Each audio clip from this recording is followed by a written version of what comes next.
Kayleigh. On the question of reopening schools, yesterday, just minutes after the president announced that he was going to cancel the Republican convention events in Jacksonville, he also made the case again for reopening schools. So why is it not safe to hold a Republican convention, but it is safe to reopen schools? Yeah, the schools are a different situation when you have children who, as the CDC guidelines clearly note, are not affected in the same way as adults. We can make certain arrangements like social distancing in schools and follow the CDC guidelines that have been laid out and they're the best world guidelines I referenced. We can get our schools up to the best place we can get them in, especially if we're given additional school funding, the $105 billion that was mentioned that we are keen to see in a phase 4. So it's a different scenario when you have packed adults in the room versus these students that we can make precautions and take measures to protect. Just so we're clear, the Republican Party felt that it wasn't safe enough for them to hold a one-time convention, and yet it's plenty safe to send everyone else's kids into schools. Funny how that works out, huh? Kayleigh starts off by once again repeating the White House talking point that kids aren't affected in the same way as adults, and that may absolutely be true. But the point isn't that they're less affected than adults, the point is that they're still affected. Having a lower likelihood of dying than a different age group doesn't erase the fact that kids still do have a likelihood of getting sick or dying.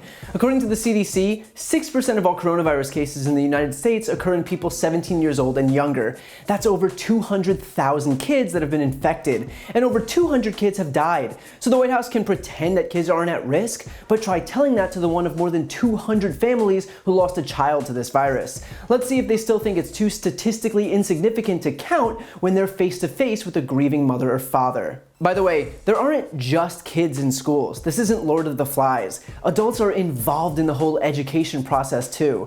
There are teachers and administrators and cafeteria staff. There are resource officers and guidance counselors and coaches. A child carrying the virus, while at a reduced risk themselves, can still pass it to any one of these people. And a third of the nation's teachers are over 50 years old, meaning they're at the highest risk to die from this virus. And remember, those kids also go home to families and can infect their own parents and grandparents. So Trump and Betsy DeVos and Republicans are basically asking for America's children to be vectors for the deadly virus that has already killed over 140,000 Americans in this country. Kayleigh goes on to say that kids in schools is a much different scenario than a bunch of adults packed into a room for a convention. First of all, adults can make the conscious decision if they want to put their own lives at risk. If an adult wants to stand in a packed arena with a bunch of idiots pretending the virus doesn't exist, it's their funeral, literally. But kids can't. So they're trying to take away a child's safety, knowing full well that a child has no say in the matter. That's the difference between having adults show up to a convention and kids showing up to school. And beyond that, has Kayleigh ever seen what a group of 30 10-year-olds looks like? You think you can get them to socially distance all day long? To not touch anything? To not touch anyone? To not sneeze or cough or wipe their noses or touch their mouths? To wear a mask all day long? Kayleigh is speaking about these adults at conventions like they're kids, and about kids like they're adults. In reality, she has no clue what it'd be like for teachers to control the students in their classrooms for an entire school day, every day in the middle of a pandemic. This White House has predicated their entire response to this outbreak on a denial of reality, and we're seeing only more of that with comments like these. The reason this administration is so dangerous is because they're so shamelessly willing to gaslight you. They'll fall over themselves to prove that schools are going to be safe for kids, they'll sweet talk and throw a bunch of random statistics, but their actions speak far louder than words. And their actions here are shutting down the convention that they themselves would have to attend because they know that mass gatherings are unsafe. Their decision to cancel the convention is proof of that. It's an acknowledgement of that. They're telling you that they know there's an increased likelihood of contracting the virus and getting sick, and that's not a risk that they themselves are willing to take.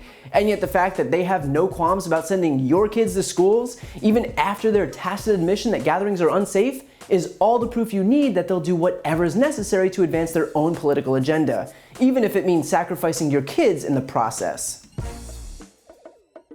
And don't forget to listen to my podcast, No Lie with Brian Tyler Cohen, where I'll take a deep dive into the biggest issues of the week and interview major players in the world of politics, like Adam Schiff, Nancy Pelosi, Beto O'Rourke, Eric Swalwell, Katie Porter, and many more. Again, that's No Lie with Brian Tyler Cohen, available anywhere you listen to podcasts.